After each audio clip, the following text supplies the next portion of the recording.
Todd Creager is a sought-after speaker who has an outstanding ability to share insights based upon his 25 years of experience as a consultant, therapist, and coach. His presentations are educational, empowering, and fun. His signature talk, entitled How to Get the Best Out of Others, can be tailored to meet the needs of specific audiences, organizations, or groups. There are two essential truths that I'll be talking about today with you. First truth, I don't care whether we're talking about money issues, leadership issues, marital issues, health issues, or even spiritual issues, it all comes down to relationship. All these issues take place in the context of, are affected by, or are created by relationship. A little later, I'll be talking about a related core issue, which is one's relationship to self. Now, the second essential truth is that the way to get what you want in these different life areas is to bring out the best in others. That is not what we typically do. Typically what we do is we try to either change people, try to make them more of what we want them to be, or do more of what we want them to do, or we push them away, reject them, give up on them. The basic thing is we're failing at relationships. We're failing. It's not our fault, but we're failing. We have a lot to learn. U.S. businesses losing billions of dollars every year on employee underachievement, on absenteeism, work stress claims. Divorce rates are skyrocketing. The time is now to be interpersonally creative, to reach in, find something new in ourselves, and bring out something new so that we can evoke excellence in those around us. By bringing the best out of others, you end up benefiting because you get more out of life and you get more out of your relationships. Sometimes my greatest insights comes from just everyday life and watching the loved ones around me experience what they experience. My wife she worked in the public school system as a teacher. And this one year, she had to change schools. She was in a new middle school. The principal calls her aside 10 minutes before the first day of class and says, I should have told you this before, but there's this big Samoan child in your class. He's 8th grader. In the 6th and 7th grade, he turned the whole class against the teachers. He was a great ringleader. Each year, the teacher never came back. And here you are. So my wife says, oh, okay, thanks for the 10-minute warning. She says, well, give me some information about this kid. And so the principal proceeds to give her some information. She goes into the class, and she says, she starts doing roll call. She goes through a bunch of names. She gets to this boy's name. He goes, yeah, that's me. What of it? Now, you would imagine that one of the other two teachers, probably both of those teachers, probably would have got caught up in this kind of rebellious stance that this kid took and would say, don't you talk to me that way, and get to be authoritarian and condemning. My wife says, well, never mind about that, but what I have found out about you is you are from Hawaii. And my husband and I just went to Hawaii for the first time, and he's going to learn scuba diving, and we want to go back.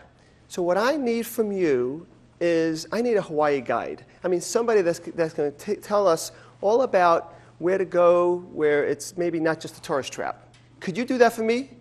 He says, I don't know, maybe. He says, well, what I would like you to just write down some things in a paper and just give it to me at the end of the week. Is that okay with you? And he said, I don't know. I'll think about it. So she continues to do roll call, and then she gets to this kid about 6 names later, and this kid goes, yeah, that's me. What of it? And this big Samoan kid stands up, points at him, and says, hey, you be nice to Mrs. Creager. She's cool. So, what happens here is it's very simple. It's not complicated. Instead of just coming with a first reaction, she actually just gave him some attention, brought out his feeling of worthiness and that he could be needed by someone in authority.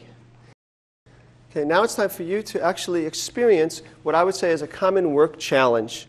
And the leader in this example is going to react in the more typical, probably non-creative way, and then a more creative way. So what I'd like you all to do is just pair up with the partners you had before.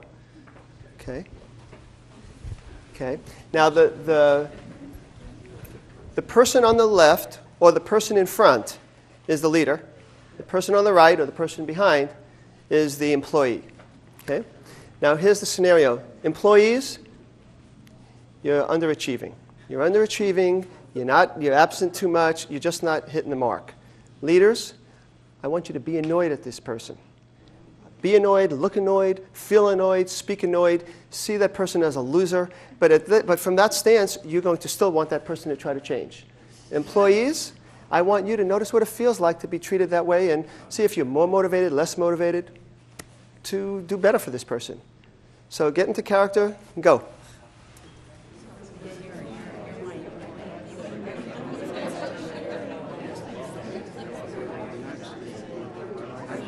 Okay, all right, good job, good job. Okay, now, same scenario. This time, leaders, you are going to forget history. No history, okay? You are going to see your employee as totally capable. They're just capable. They just haven't hit their stride yet. And you're going to come from that place of acceptance. You're going to speak to that person, look at that person with the kind of eyes that you know that person is going to come through for you. Employees, you, again, notice what you're feeling. Notice if you're more or less motivated to improve for your boss, supervisor person. So again, get into character. Go for it.